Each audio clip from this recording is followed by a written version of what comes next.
Okay, good afternoon, everyone. I'm Johanna Kivimäki, the director of UniPID Network. I'm glad to see you all here in our session. I believe we are probably good to start, and then more participants can join us as they possibly will. So I'm really happy to welcome you all to our roundtable on infrastructures of research towards equitable and responsible North-South collaborations. And thank you for joining us on this late afternoon. It's been a long conference day for many, and we really appreciate to have you still with us at this time. So shortly, why are we here today, really? I would say that finding ways to better integrate more responsible global perspectives and partnerships at Finnish universities is really in the core of UniPID's goals and what we do. And this roundtable forms part of these efforts to discuss and build joint notions of what is needed really for more responsible and fair partnership building in global academic collaboration. For instance, last December, we organized a webinar where decolonizing Finnish academic collaboration was discussed, and some good practices for building more equitable partnerships were proposed. And today, then, we will take a look at the same issues from the kind of perspectives of the research infrastructures, which forms the kind of wider framework that really defines the possibilities for fair partnership building. As you will see, this covers an ample spectrum of different kind of legislations, recommendations, and so far, defining the kind of framework for research collaboration. And this will be discussed from multiple perspectives by our invited speakers today. But now really, I don't want to take more of your time, and I will give the floor to the moderators of the roundtable, the Senior Specialist in UniPID, Melissa Plath, and the Global Development Manager from the University of Eastern Finland, and member of UniPID board, Roseanna Avento, who will then also present our speakers. So thank you for joining on my behalf, and I will also in the end maybe tell a few words about the kind of future and where this discussion is also bringing us afterwards. Melissa and Roseanna, the floor is yours. Thank you, Johanna, and good afternoon, good evening, good morning to everyone. We actually have participants here and speakers here from all across the world, so we're operating in different time zones. It's very nice of you all to join us. Just a few words before we introduce the speakers about some of the technical aspects. So as always, please make sure that you are muted if you're not speaking, so that we don't have too many interruptions. Let's see, we're few participants now, so and I see there are some with videos on who aren't speaking, but why not? So if we're so few, it will add some I think nice kind of interaction with the audience. So so feel free to put your video on if you're interested in letting us see your reactions. We will have some kind of few questions for the speakers, and then some time for discussion on some of the key issues that they bring out. But of course, we're very interested in also hearing your questions and your thoughts. So if you do have questions, we ask you to write them into the chat, and we will keep track of those and bring some of those out. But then if there's enough time, then perhaps we'll also allow you to ask questions to our speakers. But for the start, let's put the questions into the chat. And I guess with that, we could start introducing the speakers. And Roseanna, from our agreement, you will introduce the first speaker. So I'll let you, and then I'll introduce the next. Thank you very much, Melissa, and a pleasure to have you all with us this afternoon, morning, or evening, wherever you are. Our first speaker is Dr. Yolanda Davis. She's the Assistant Director for Research Development at the University of the Witwatersrand, WITS, in South Africa. Yolanda Davis holds a PhD in business management from the Northwest University, and she's the Deputy Director of Research and, as I said, research development at WITS. Her responsibilities include monitoring the funding landscape to link researchers with appropriate funding opportunities. She assists academics with the development of high-quality grant proposals. She checks them for fit and delivers workshops on all aspects of grantsmanship and advising grant proposal writing and budgeting. She also helps facilitate and support on all the formation of multi-investigator, multidisciplinary, interfaculty and interinstitutional research initiatives.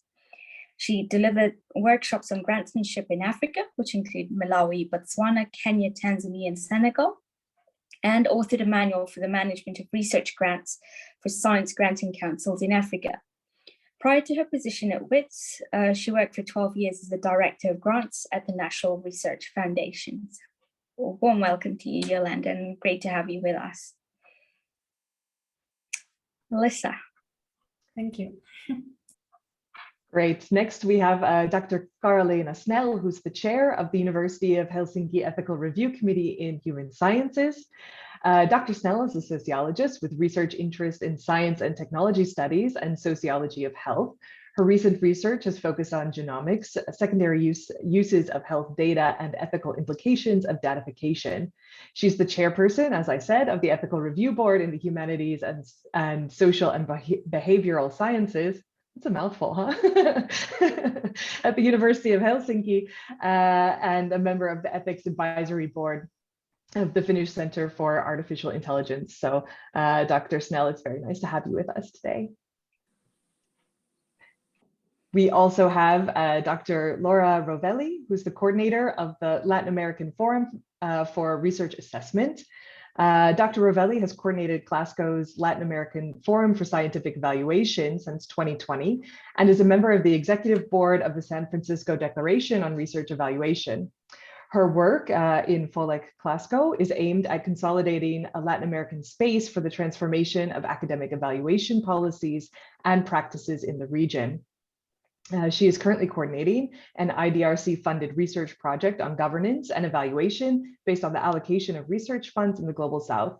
Laura is a political scientist with a PhD in social sciences from the University of Buenos Aires and adjunct researcher at the National Council for Scientific and Technical Research in Argentina. Welcome, Laura. Thank you very much. It's a pleasure to be here.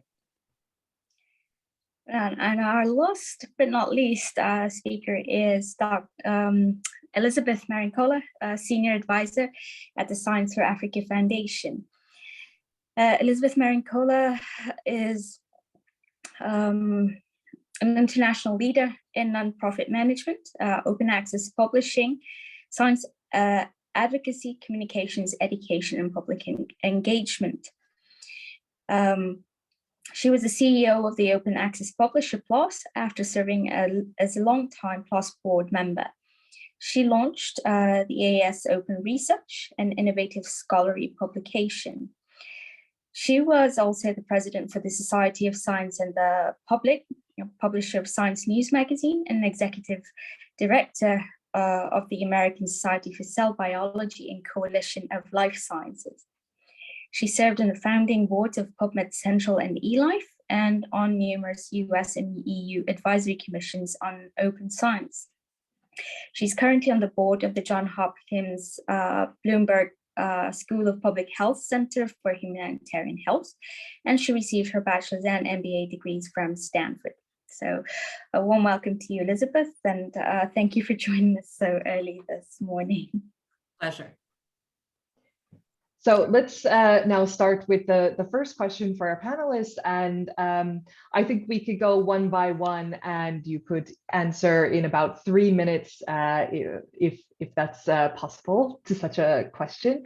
But as Johanna kind of mentioned from her introductory speech and perhaps reflecting a little bit on some of the keynotes that we've heard today, which some of you weren't able to attend, but they've been very infrastructure focused.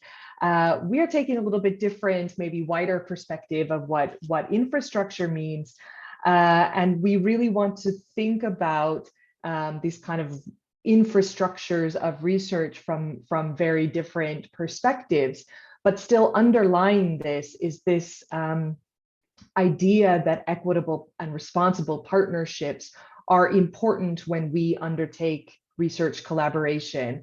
So our question for you is, from your perspective and the work that you do, what does an equitable and responsible partnership look like? And what does equitable mean for you in this context? Let's start in the order that our panelists were introduced. So Dr. Davids, if you could have the first answer to this, that would be great. Okay, thank you, Melissa. Yeah, when I reflected on this question, I looked at my experience, and in South Africa, it's very different from the rest of Africa. And I also tried to, when I go into Africa and do some the workshops I've done, is I see these vast differences. So I will just look at in my context, so what is an equitable partnership? I quite like Nancy Fraser's concept of social justice. She talks about 3 aspects of social justice, which is recognition, representation, and just redistribution. So, and I thought, this actually applies well to equitable partnerships. When I deal with our academics, we discuss equity within partnerships, and most of the time, being from the South, there's imbalances within the partnership. So, what I found is that you need to recognize the imbalances first of all when you forge a partnership.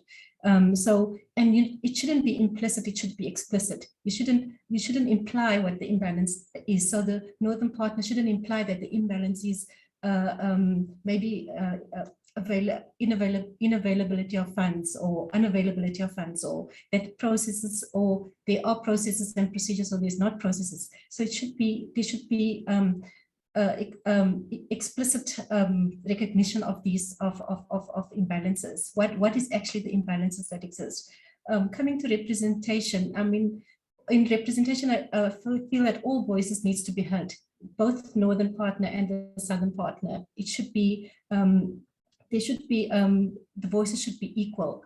Most of the time, we found that the Northern Partner has the funding, and then is looking for a Southern Partner, and in that way, I'm looking for a co-PI. So a co-PI, immediately there is this thing of imbalances in power, or there's a power dynamic or power relation that comes to the fore. So it's know your collaborator, listen empathetically and with understanding to the collaborator, and take the different views into consideration. Ask the questions. Just because you need the outcomes doesn't mean you shouldn't be asking questions, or so it's looking, it's listening, and having an understanding. And then the redistribution of rights and power. Who will be the leader of the project? I mean, maybe the leadership, maybe this thing about leadership in project in my context is like, maybe we should redefine that. Should it be coordinating and leaders of work packages, rather than, I'm a leader and there's a co-PI and there's a research team, because that in itself creates, as I said, a power dynamic. How do we share responsibilities? How do we share credits? What is the approach to credit sharing? How do we share data? Who will, when will IP be published, and who will handle that? These things all needs to be spoken about and upfront within the planning of the collaboration.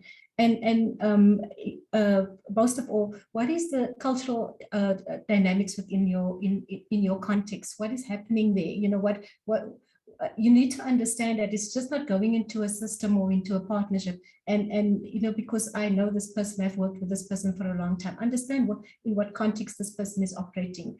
What are the gender imbalances, or are there gender imbalances that needs to be addressed, and things like that. Yeah.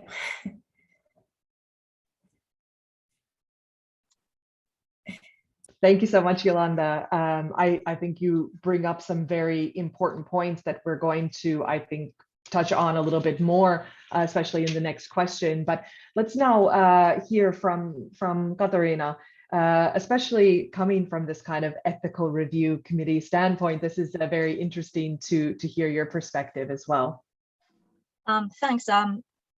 Maybe I introduce sort of two viewpoints, and one of them coming from me being a researcher, and one of them coming from me being a chair of this ethical board. Let's just say board because it's a mouthful. As a researcher, I've been doing loads of multidisciplinary or interdisciplinary collaboration. And in a way, I can find sort of analogies or sort of a thinking about like multidisciplinary work or then doing between different areas, different countries, global south, global north. And as a sociologist, I've worked with people from biomedicine, genetics, data science.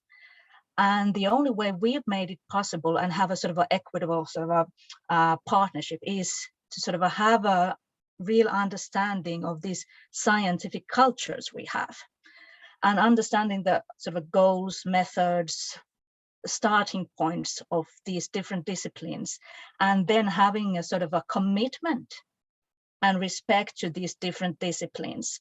And I really would like to sort of emphasize the sort of the word commitment, because interdisciplinary work doesn't function if you don't really commit to the other discipline and what they're doing and understanding it. And I would say this sort of same commitment and respect, of course, functions with collaboration between Global South and Global North, but also enthusiasm and respect, enthusiasm and curiosity. I would say like this is also what functions when you do interdisciplinary work.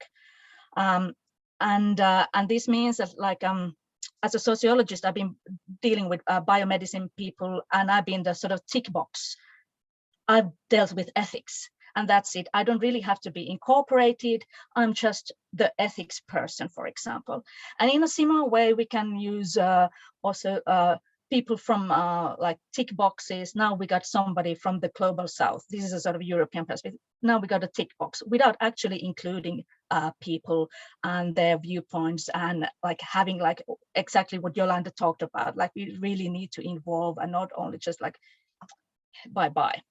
So and nobody should be a stamp. Well, then there's another viewpoint coming from the being a member and our chair of the ethical review board, also emphasizing the role of research subjects as equitable partners. And this, of course, is of course very much a complicated question, how to involve like maybe what we also had a question of sort of a responsible partnership. This is where it comes from, and of course it becomes more complicated when we involve different countries, different areas, and trying to sort of think about how to involve responsibly the research subjects. And here, of course, we do have like very different conventions depending on the disciplines and scientific backgrounds also we come from, not only cultural, but also depending on our scientific backgrounds. But these are a couple of the points that I think are really important. Thank you so much, Carolina. I think I'm very interested by the point that you brought up about the research subjects, and perhaps we can address this a little bit more later, because I think this is a very interesting aspect to consider as well. Dr. Rovelli, coming from this kind of background related to evaluation and assessment, this is a very interesting to hear your perspective on this question as well. So please go ahead. Well, thank you very much. First of all, I would like to say that from Latin America and the Caribbean, more equitable research infrastructure has to do with our tradition, that is a scholar-led, publicly funded, non-profit and open access research infrastructure. So here in Latin America, the community owned and governed the open access process with a wide bibliodiversity and multilingualism in our region. We are the highest open access percent of adoption of open access in scholarly journals with no APC. University has a great leadership in open access. The problem is that this is not reflected in the research evaluation systems of our region that are guided by international metrics and commercial metrics from the North. So making it very shorter, this is one of the main tensions. So for us, equitable and responsible research infrastructures had to do with this, with the need to be with no paywalls for participants and no paywalls for beneficiaries, that is equitable when it is led by the community with no profit and with open infrastructures. And the aim is putting all quality control collections available in a diversity of open publishing venues, publishing platforms, preprints, data archives, and institutional repositories on the same footing during the research assessment practices that could remove some of the pressure to publish in prestige journals with impact factor. And it will make DORA and Leiden recommendations easier to implement. And also, of course, according with my precedent colleagues, we agree with symmetric exchanges, international exchanges in this cooperation on open research infrastructure and responsible partnerships, as Carolina was mentioning. And also we focus on the promotion of the inclusion and sharing academic knowledge with those that traditionally are underrepresented in our region, like women, minorities, indigenous people. We think that this could contribute to reducing inequalities in the access to development infrastructures. So thank you. Thank you so much, Laura. I think especially looking at how these open access and how to kind of make these assessment systems or to change, perhaps transform these assessment systems a little bit so that open access is recognized a little bit more, and perhaps also linguistic issues. I think this is something which is very interesting, and I hope that we'll be able to talk a little bit more about.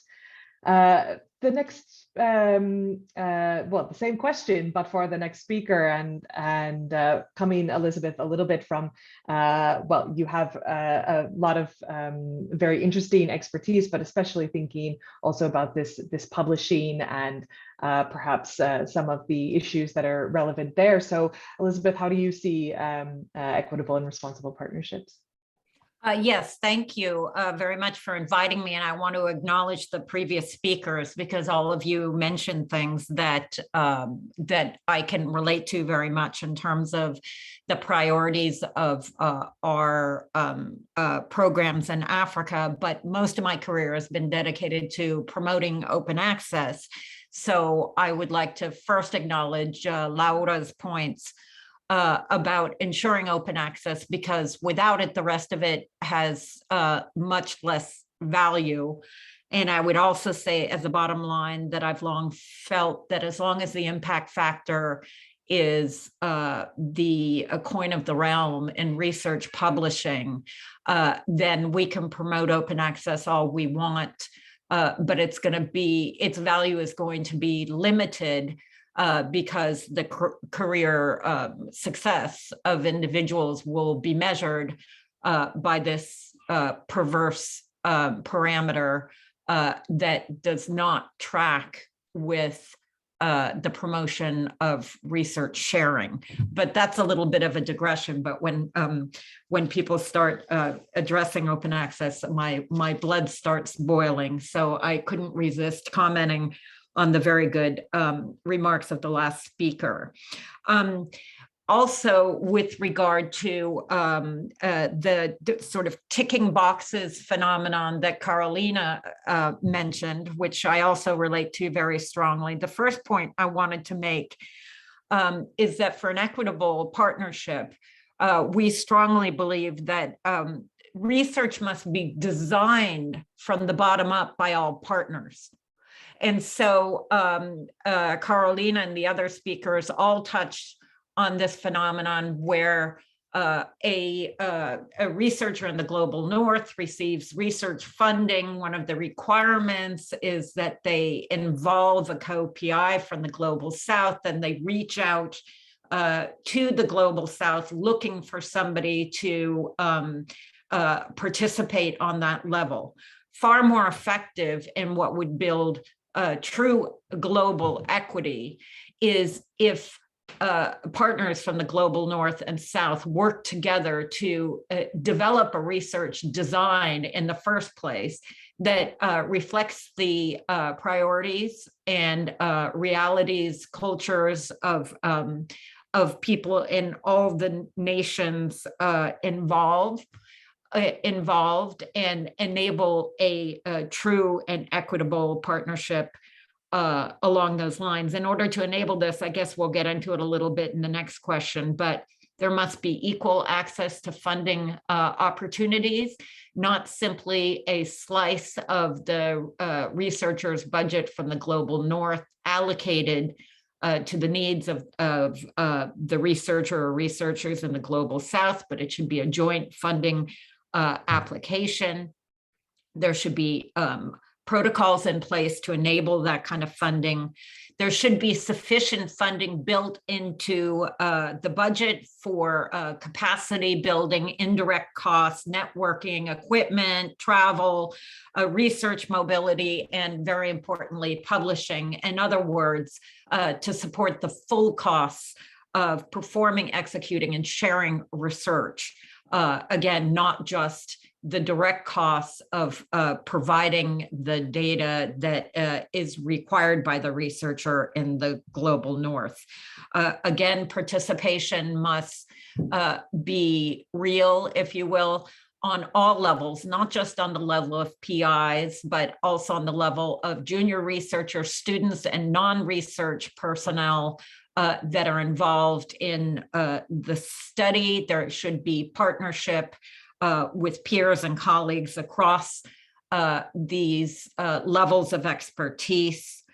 As a default, data should belong to ultimately the people who generate it. So if patient data, for example, is being generated in the global south, that data should be the property, if you will, of the patients who provide it or the nations that provide it.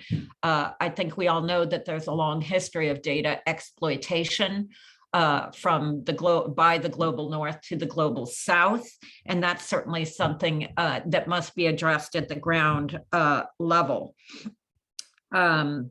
Of course, open data sharing is incredibly important. And I'll just say, finally, there should be clear parameters for all data ownership and publishing, and data must follow the FAIR principles of ownership and sharing. Thank you, Elizabeth. And I think it was really nice to end on you, because you actually brought back a lot of the points from the earlier interventions, and I think really kind of highlighted some of the key issues that we have to get into today. And Roseanna, I think we'll dive a little bit deeper in the next question. So Roseanna, please go ahead. Right. Thank you so much for your valuable insights. A lot to go through, and perhaps I would like to start with Yolanda Davis's comments regarding real commitment and real understanding. How best do you think that we could support that coming together to really understand the commitments that we're making when we're doing research together, and really understanding the context? I'll refer to Elizabeth's answer. It's about, it has to happen in the planning phase. It has to, right from the beginning. It's not after the funding has been secured, looking for a co-PI. Is putting a funding application in together as equal partners, and having those frank discussions early on. You know, it's not just because we are aiming to receive the funding or to get funding, but it's like, if I go into partnership with a partner in the Global South, what is the context? In which context is that partner operating in? It's to try and understand the context in which the partner operates. What are the policies? What are the legislation? What in that country? What are they trying to address? What are the country's priorities? Because we all operate within a system where we try to address certain issues, and the partner, the collaborator has to understand, you know, the partners qualification, you know, frank discussions, etc., right at the beginning of the process. Right, thank you so much. And I think that's really very important, that and also coming back down to actually what Elizabeth was saying, is that, you know, participation should be real. So I get this from the both of you, that it can't be just, you know, two colleagues discussing and then everybody else is given a portion, but there has to be real engagement before we actually then go dive deep into the research proposal. Looking at funding was mentioned here a lot, so I'm going to dive into it. This is probably one of the difficult parts we find. How do we, and I'm really probably going to address this to both Yolanda and also to Elizabeth, when you're looking at funding, and so the idea that we've talked about now, so, you know, regardless of where the funding is, we need to have participation and looking at the priorities. But how do we consolidate that with funding being brought in a lot by the Global North, and with the Global North funders actually already then within the funding call for proposals already very much highlighting how and where the funding can be used? So how do you come to terms with that versus then the interests and of the researchers both in the Global North and the Global South? Perhaps Elizabeth, would you like to start? Sure. Yes, I'm unmuted. We advocate rebuilding the research infrastructure from the bottom up in a hub and spoke format, where research centers of excellence are developed in the Global South. And those are very strong centers that are well funded and have enough core support to enable excellence, not only in the execution of research itself, but also in training, publishing, research sharing, etc. Reach out in a spoke-like structure to research institutions that may be up and coming, whether they're in the North or South. In other words, shift the center of gravity somewhat from the North to the South. I'm not saying the South will become dominant, certainly not in the short term, but it should be significantly rebalanced. So there is investment and research centers in the South, because I think that only in that way will we really develop the sort of bottom, the full participation at the initiation of a research concept, rather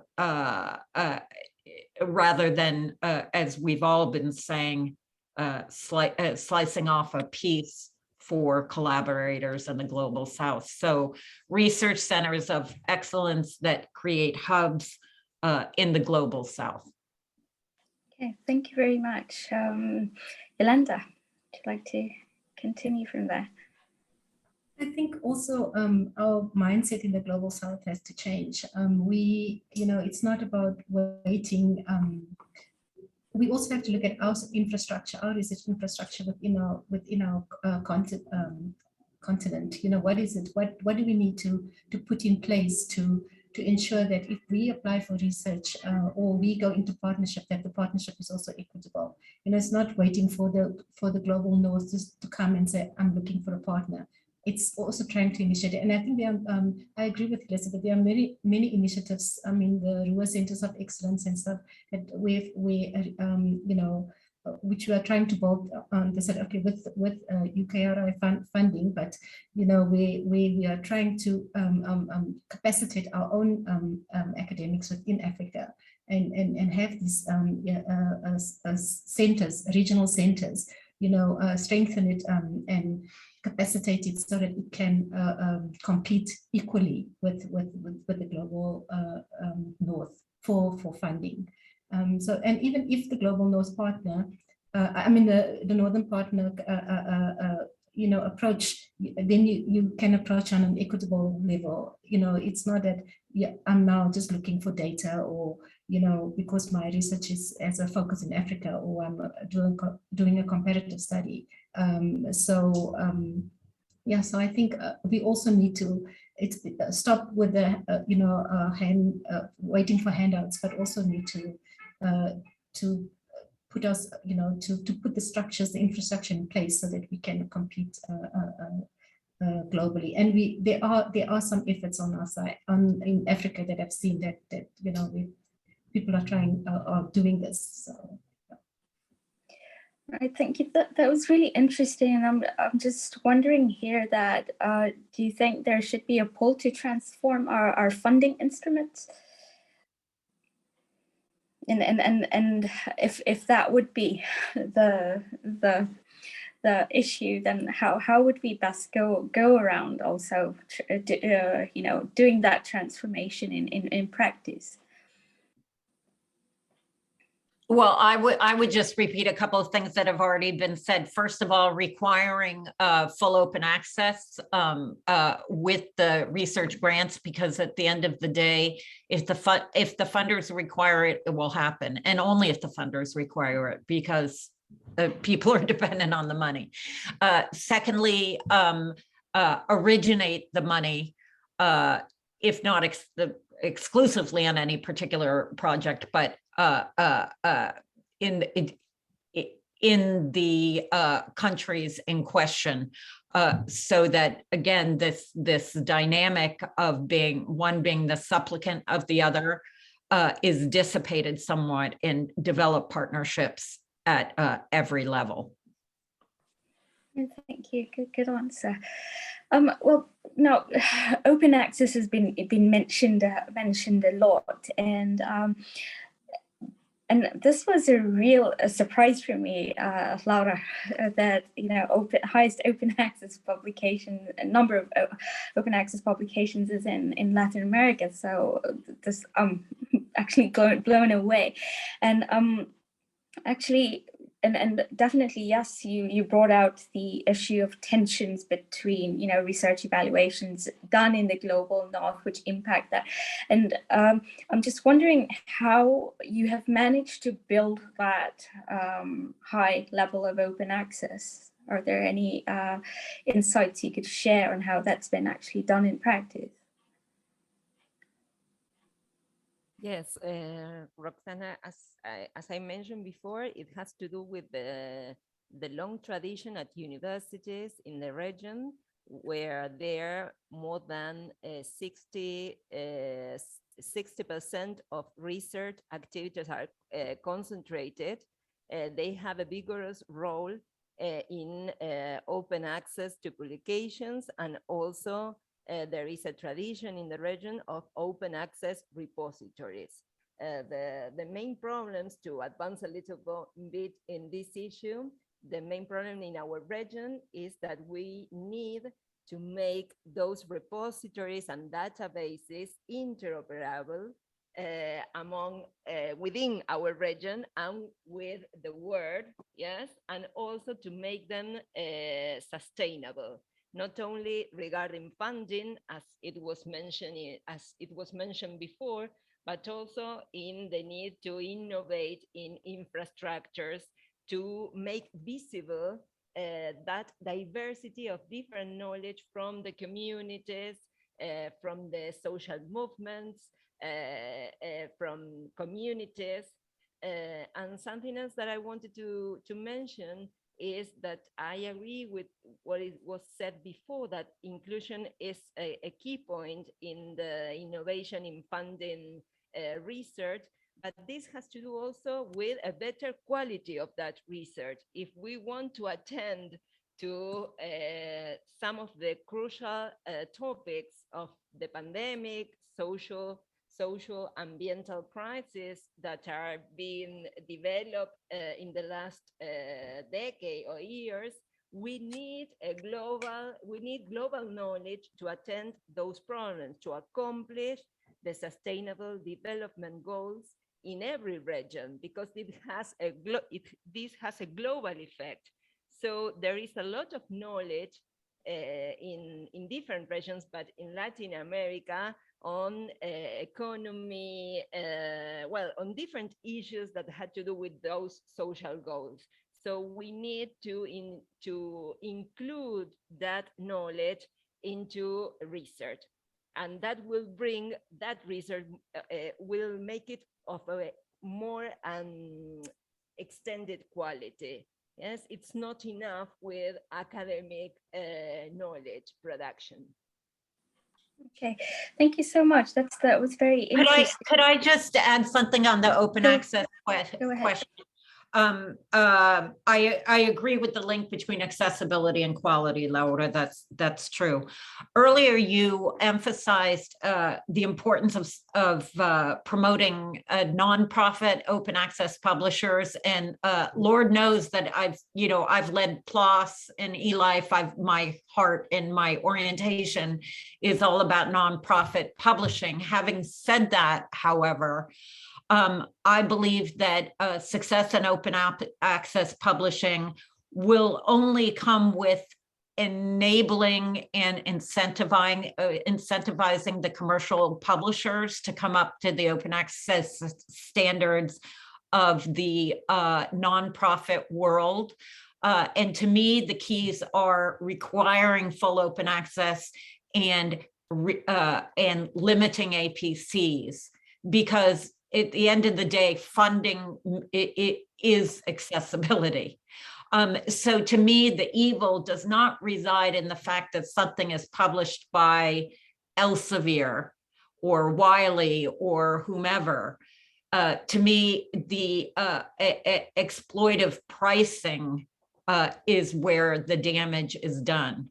But if Elsevier, for example, is willing to buy into the pricing structure of Plath or our publication, then I say bring it on, as long as you can adjust your business model to ensure that level of accessibility. And then, of course, that funders provide for that reasonable level of APC in all their grants.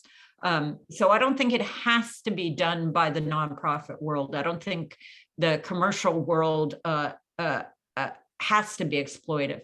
It's that they've had so much success in their exploitive pricing that from their point of view, why wouldn't they continue that exploitive pricing unless there are externalities that require them to come into line? Laura, would you like to respond?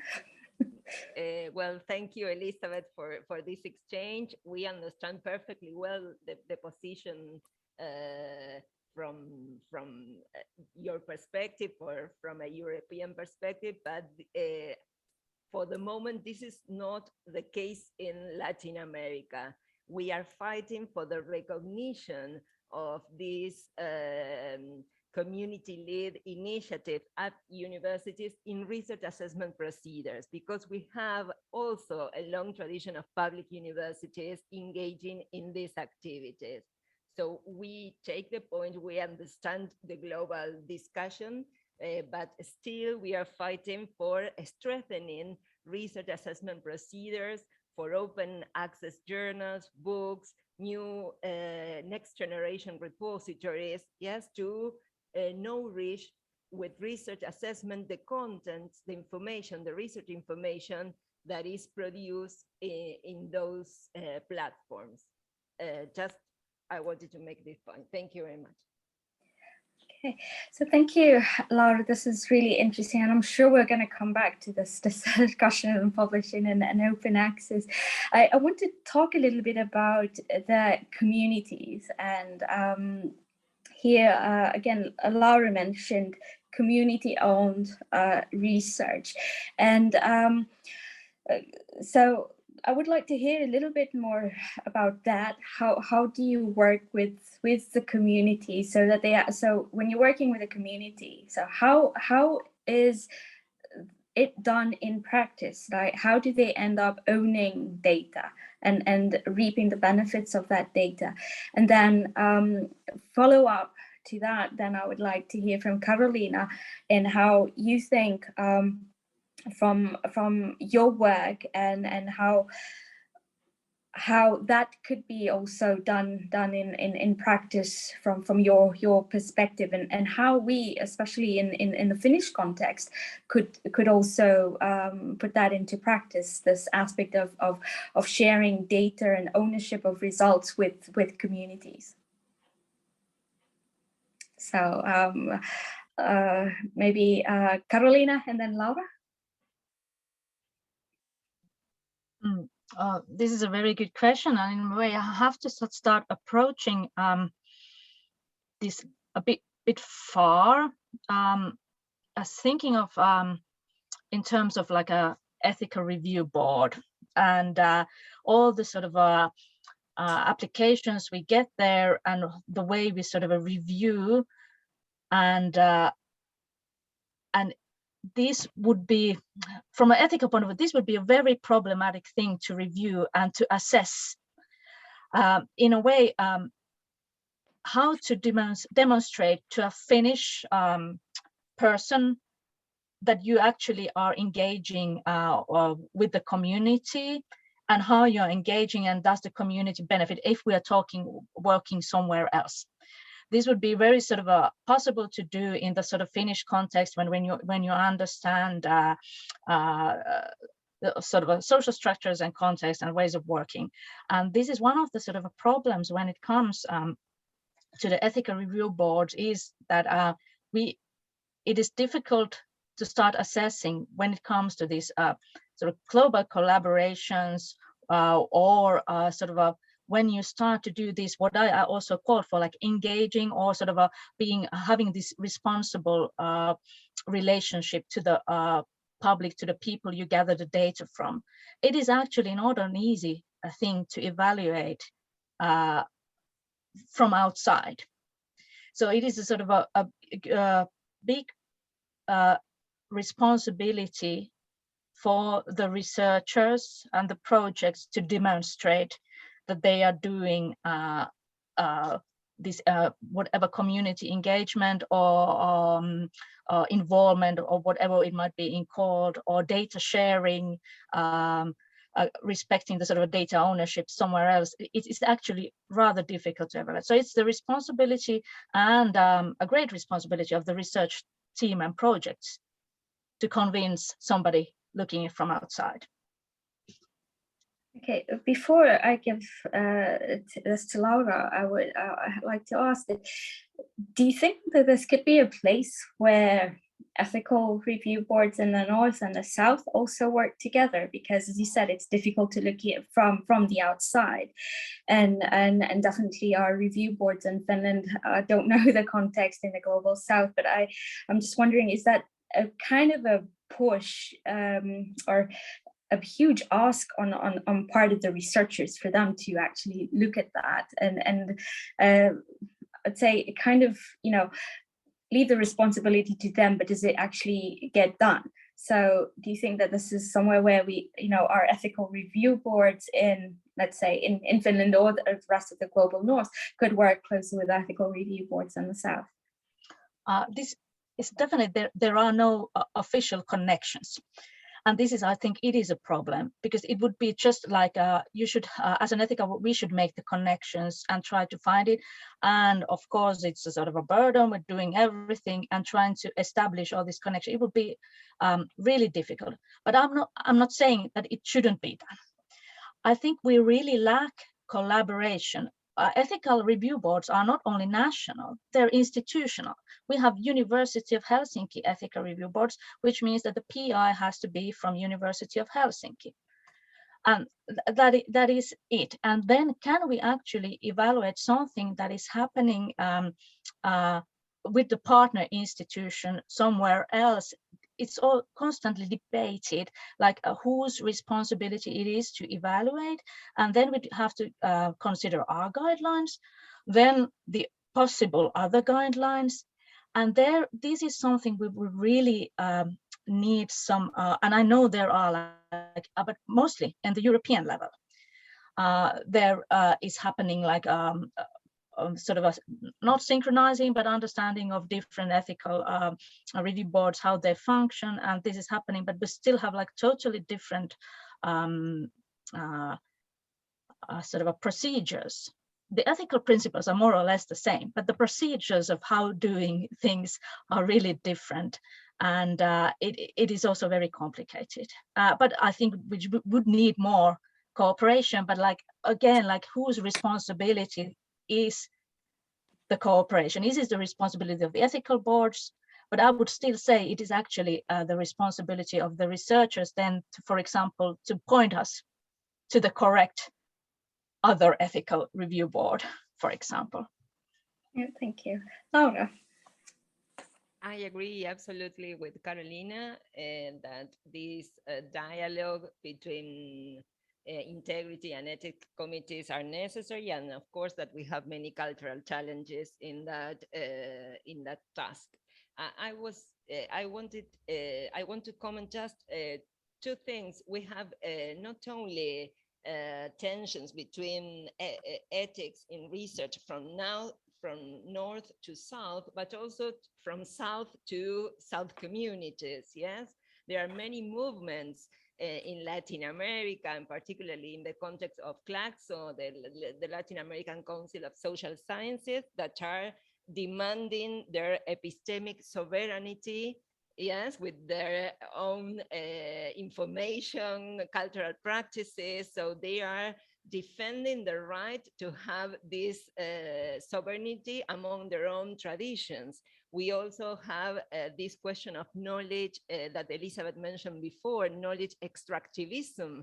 We cannot just take the information from that community and expose it in our papers for the international community. So we have many debates. That's why I was saying that those debates are tracking, are pushing the quality of research, what we do, how we do it, for whom we do it. And I think that this is a very interesting topic.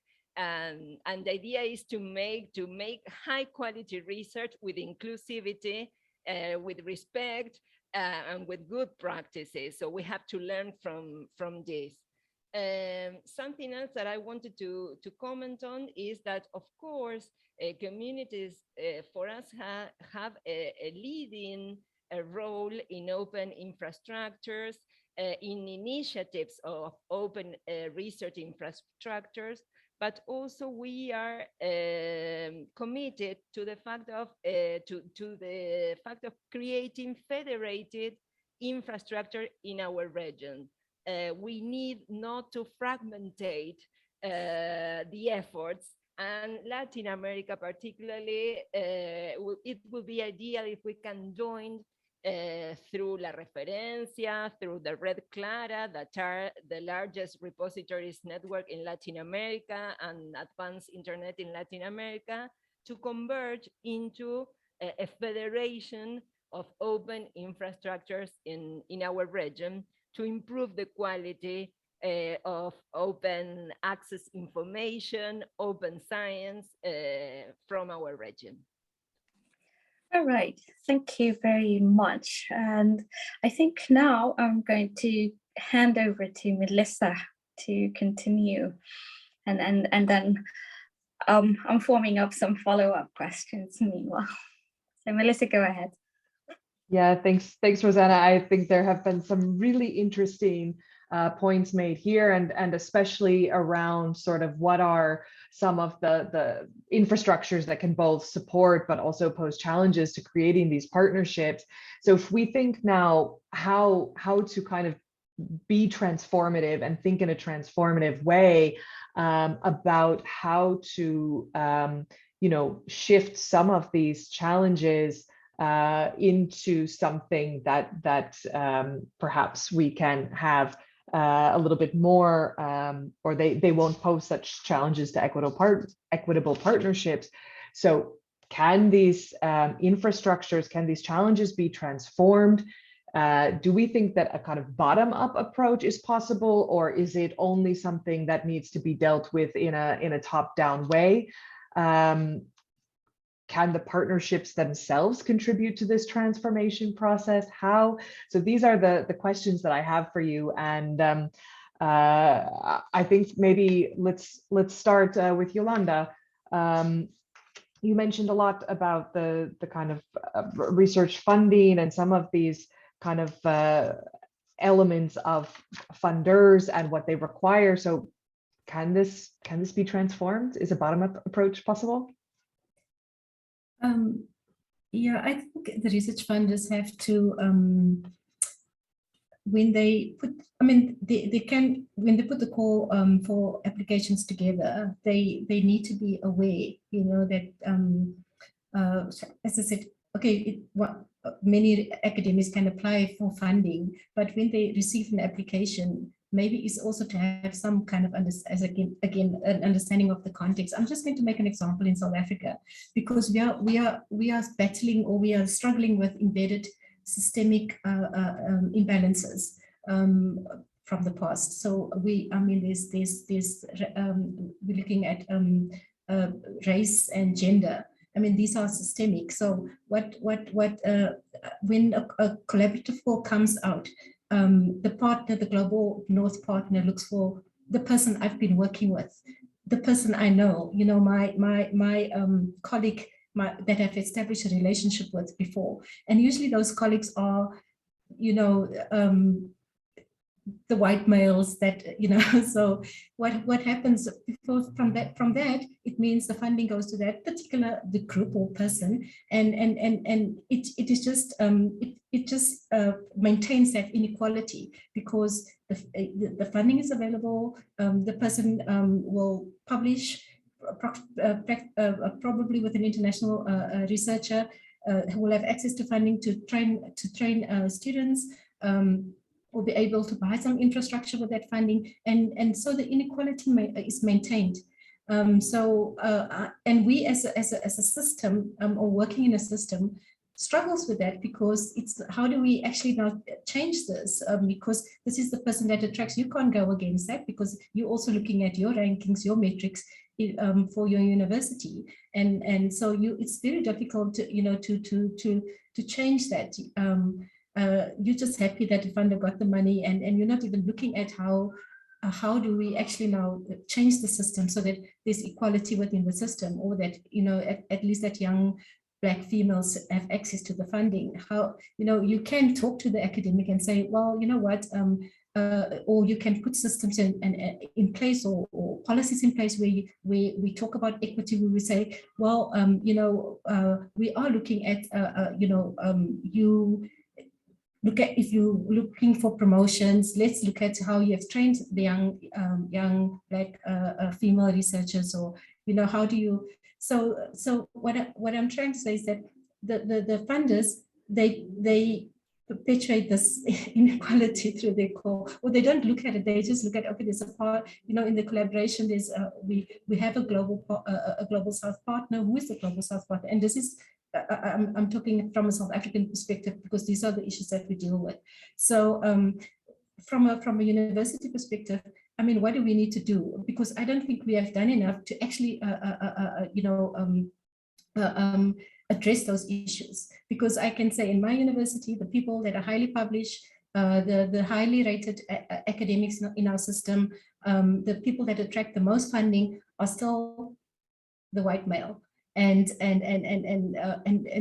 we let it go because we are looking at our metrics and our ranking of our university. So we talk about it on the sideline, but we don't. Maybe there's some policies that exist to say what are we going to do to change the system, but we don't really address it fully and honestly. So there's still a lot of work to be done. In Africa, I've seen in my interaction with African universities, I mean, they're talking because now it's not, I mean, it's different from South Africa, but there's, tribal issues, maybe different tribes are in positions of power. There are gender imbalances, and as I said, these are not things. It's like we are quiet about it. We know it, but we don't really honestly address it, within the call for funding or anything. So we just so authorships and all these things. It's just maintained because that is just how the system operates.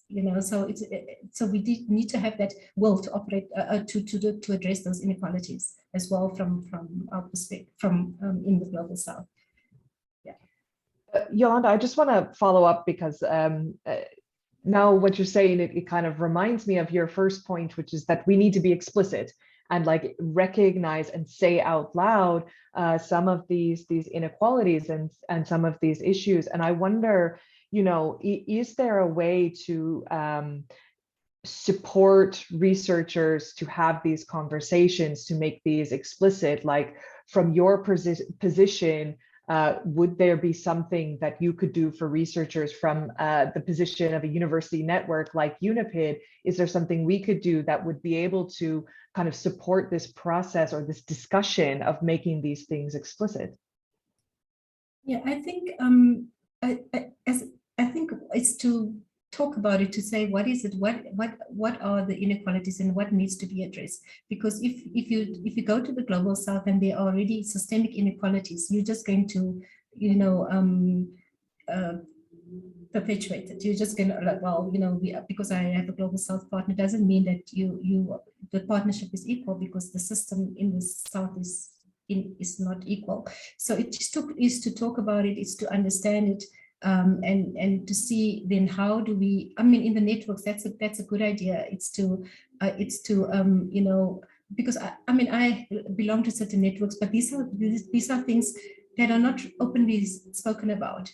We know it, we talk about it when we see things, but we don't openly, put a discussion point on the table and talk about it and say, what are you trying? What are you trying? How do you get an equitable system? And what do we need to do as a global North partner to ensure that we have equity? We create equitable partnerships. So I think networks are a good starting point for that.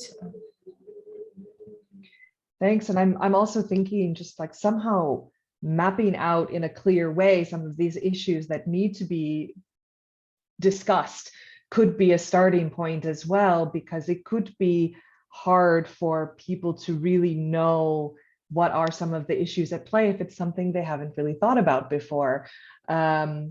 Just coming to mind as we're speaking. But Elizabeth, I want to move to you, because you have kind of you have a balance between a lot of the different issues that we've discussed now, and you have experience in a lot of the different elements that we've spoken about. So what is your feeling on this possibility for transformation, and if there's a kind of approach that could be taken from a bottom up, or is it from your perspective a top-down requirement? The answer is both, in my opinion. Many of the bottom-up practices that just have to be enhanced are peer learning, the exchanging of best practices, the exchanging of innovation, multilaterally. Again, we've all said repeatedly in different ways, this is not a one-way street. funding access, data access, publishing access. We have to be sensitive to language barriers. Clearly in science, the lingua franca is English. On the other hand, I think it's very important to recognize the differences in languages, and especially when you're talking about clinical studies and the collection of data from communities where English may not be the language used. Again, sensitivity to culture, diversity, research leadership. We need to build the skills, reputation, network, and strength in every possible way of the research leaders. And again, we have to recognize different disciplines, data scientists, administrators, and others, not just the traditional PI. So that would be my answer to your question. And again, I can't help but jump to an earlier comment made, I don't even remember anymore by whom, but how the big publishers got the power that they have. The answer is simple. They adopted the impact factor that wasn't developed as a tool for measuring research excellence. It was developed as a tool for librarians. They declared themselves to have more value using this tool as, quote, proof, and then it became self-perpetuating. So it actually is the case that your career is advantaged if you publish in these prestige journals, because that's always been the case and people are measured that way. So again, you know, as we've said over and over, especially Laura and me, if we don't shake that up, then we'll never break through with all the good intentions in the world. Thank you, Elizabeth. And I see, yeah, Laura has her hand up. So please go ahead, Laura, and also answer the question while you're at it about transformation possibilities. Yes, I agree absolutely with what it has been said, and particularly with Elizabeth's point. I just wanted to add something to multilingualism. Recently, we have a report from the organization, the Euro-American State Organization, that that less than 1% of the publications on the Science Citation Index are both in Portuguese and Spanish, the languages in Latin America, and 97% are in English. Yes, so this shows the inequalities in knowledge circulation. And as Elizabeth was mentioning before, there in our local languages, there are a lot of valuable experiences, information that we need to sort out many of the problems worldwide and in the scientific world. So I would like also to make a point on the Helsinki initiative on multilingualism in scholarly communications that we follow with very much interest, and that we supported from Claxon, and also thinking about the need of some translation infrastructures in order to make more equitable knowledge circulation. I don't think it's the only solution for this problem, of course it's not, but we should think also in this type of infrastructures to democratize knowledge in science, knowledge circulation.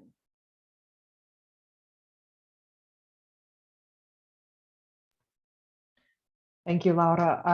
I'm trying to make note of all these just incredible points that are being made now, because I think there's quite a lot to be done that we're seeing here. But I also want to ask you, I mean, you've made the point numerous times about the kind of role of the community and the importance of this kind of community-led aspect. And I would think that I know your answer, but I still will ask you that, do you think this kind of bottom-up approach is possible to change these systems?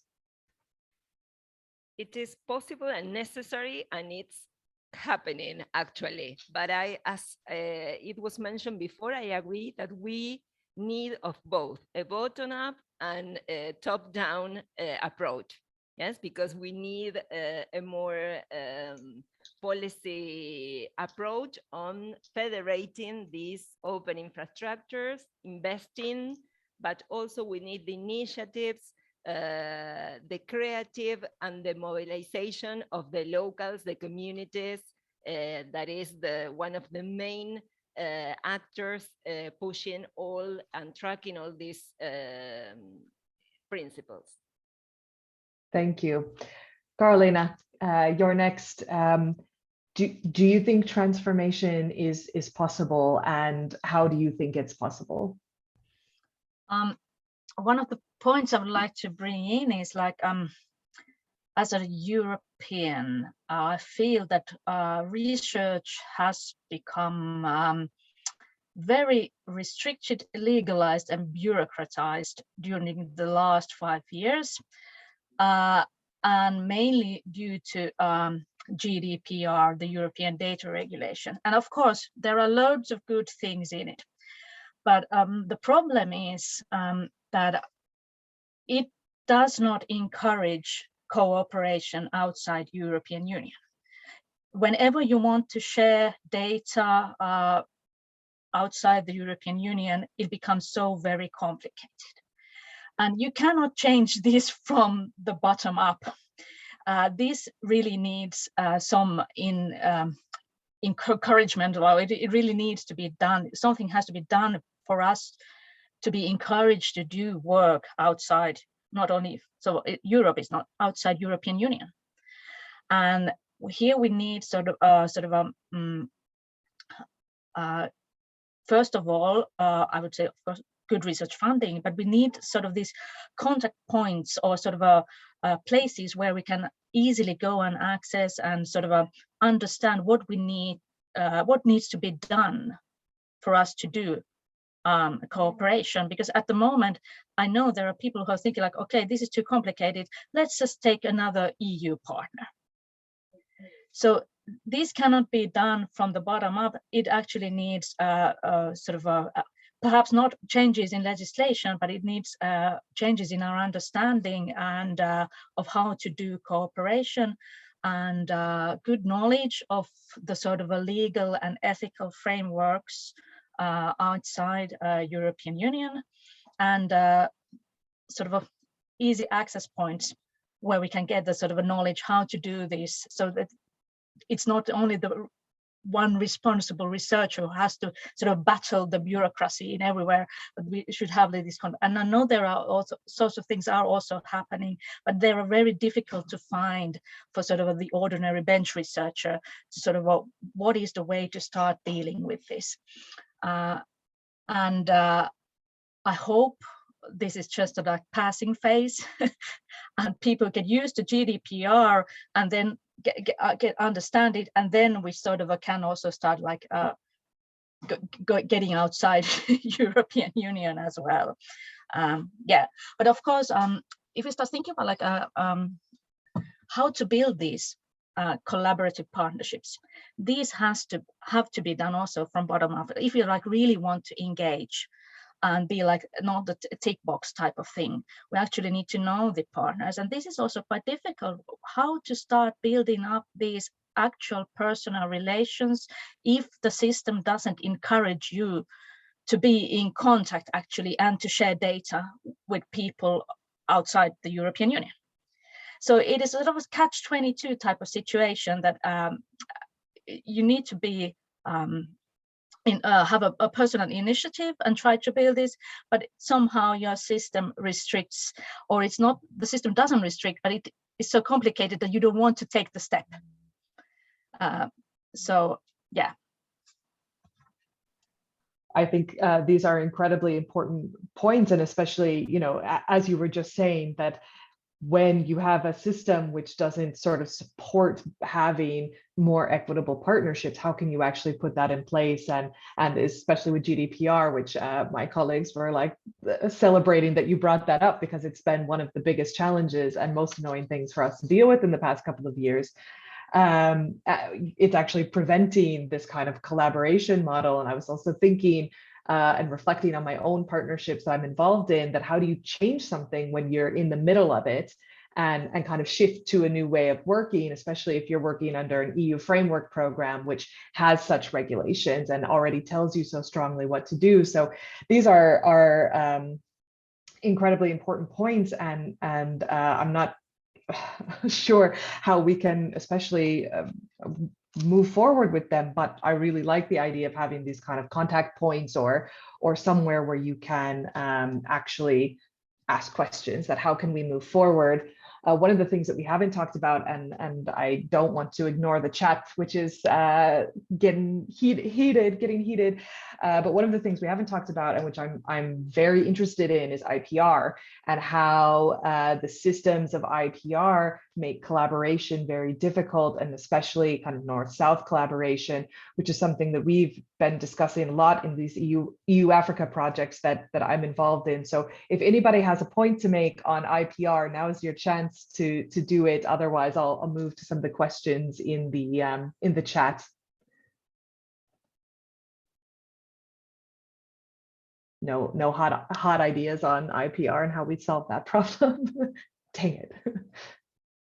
I would just note the importance of protecting Indigenous people and their rights to intellectual property around their own, not just patient data, but botanical data, from the animal kingdom, etc. So let's not forget all the players in the research ecosystem. Well, perhaps I could just interject here in relation to that question, Elizabeth. We had a session a few months ago regarding IPR and Indigenous peoples, and we had a comment which I thought was pretty interesting from that said that we should not use, and really what I would like is to hear your comments to this comment which we got, and was they said that we should not impose Western IPR on Indigenous peoples and Indigenous peoples let's say property and knowledge. So how would you respond to that? And probably Laura, since you're working a lot with the communities and benefit sharing with communities. Sorry, what will be the question?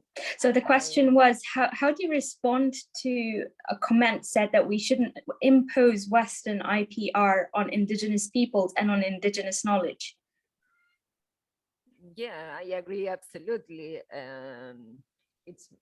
They have suffered centuries of extractivism and the worst practices dealing with civilization. So I think that we need to learn a lot in order to co-produce knowledge with communities, and that's why the role of integrity and ethics committees is crucial, because we need to change the form of producing, assessing, and circulating that knowledge. And we have some experiences that we are following that are good ones in Latin America, but then we have to share those experiences, reflect on them, and adapt them to each context. It's not, we don't have a standardization of practices for everybody. So we need to create learnings from those experiences. Okay, Melissa, I'm handing back to you. Yeah, I was just going to highlight one of the questions in the chat, which was from Elena Lehtomäki, which is about research leadership. And so the question for you all is, what are your views on developing shared research leadership and collaboration between junior and senior researchers? Elizabeth, I saw you answered already in the chat, but maybe you could also just start us off in this question. I think shared leadership is very important, and we must recognize interdisciplinarity of leadership too. In the traditional research environment, the leadership has come from the senior, researcher, but as we've mentioned before, there are data scientists and administrators that really act as leaders, and I think that should be transparent. The questioner also brought up the question of junior researchers and students. Many people are considered junior or early career researchers are really neither very junior or very early career. They're just stuck in the postdoc level because of the increased just because of the market demands and lack thereof of senior research positions, but also because of increasingly unreaderable requirements for publishing. So I think the notion of shifting some of the leadership responsibility and privilege to people at a staff level is essential, if for no other reason than we're driving incredible talent away from science because of the very tight pyramid that exists in the traditional research structure. Does anybody else want to respond to this question or respond to Elizabeth's points?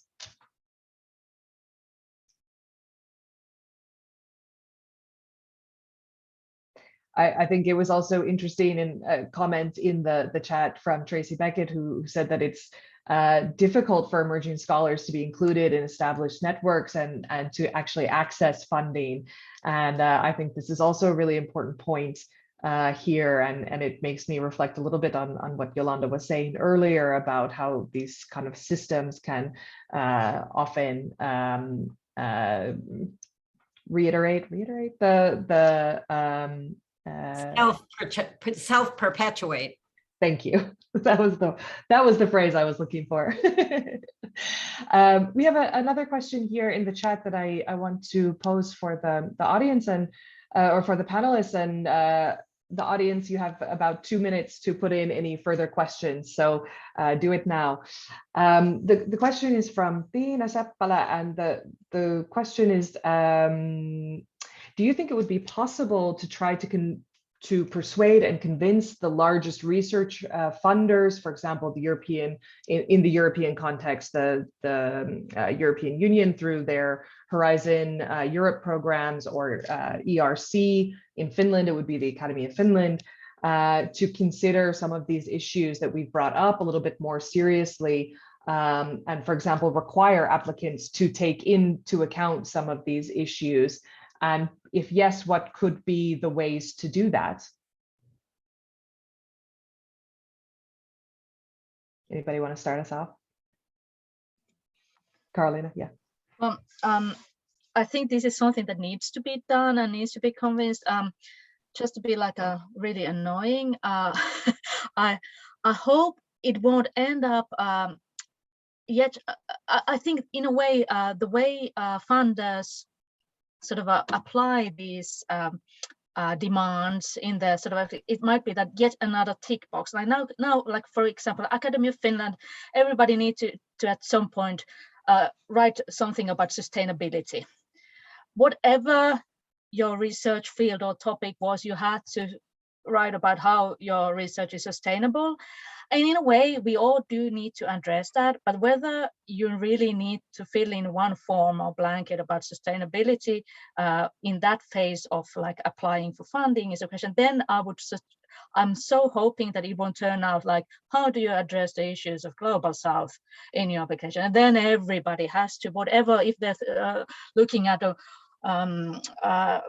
something very Finnish, and then you have to still address the Global South. And this is something that I see as a problem, because sometimes these actual important issues are translated into a in the sort of language of bureaucracy, and they don't really serve the purpose. But in a way, I'm still optimistic in that sense that many of these issues are still also considered relevant and taken into consideration also in the funding instrument. But I would perhaps be more hopeful on, for example, in the European level, and how they might include these issues in the future large funding instruments. Thank you, Carolina. Are there any other thoughts on this point? Yes, Yolanda, go ahead. Clicked on the wrong button. I think it's also, I mean, the assessment committees. I mean, you know, to look at what is the research topic and then look for those aspects. Because I mean, as Carolina said, you know, it's not all research projects that will look at, you know, capacity development and how do we capacitate the global south. But I mean, if the research, the project is about collecting data in another setting in the global south, then you have to, the review committee needs to be aware. And also that I agree with her with sustainability. We looked at applications and people, you know, when everybody wants the SDGs and we like, so what academics do is just grab an SDG and you're like, is this even applicable to your research? I mean, it's, you know, you know, you just push it in there because that is now a requirement. And so, you know, capacitating the review committees actually to look at it, you know, objectively and to understand what they are looking for. I mean, you know, maybe in the review score sheet or something like that. If a project comes their way that involve the global south or this collaborative partnerships between global north and global south would also help. Thank you, Yolanda. Are there any from our panelists, any last words before I give it back to Johanna? If not, I just want to, from my side, say thank you very much to our panelists and also to the audience. It was a very interesting discussion, and in fact, I think we have quite a lot that can be brought forward in our workshop, but maybe Johanna will tell more about that. So thank you so much for your time. We really appreciate your input and expertise on this topic, which is very interesting for us in the coming year. And now I'll give the floor to Johanna to give us a few last words. Thank you, Melissa. And really, I'm so thankful for all the panelists for these like really inspiring and interesting insights to these topics that we are very much working on at the moment and in the future with in UniPID as well. And also thank you for the active audience. It's been really nice to see how you've been engaging in the discussion. Wow, I think there's been quite wide coverage of interesting topics here, so I don't even try to kind of summarize anything. Maybe to mention a few issues. Of course, we've been discussing now a lot of issues related to research funding. As always, I think it always becomes the final issue to discuss. Then, of course, open access research assessments, ethical guidelines and reviews, and how all these define kind of the possibilities for equitable partnerships.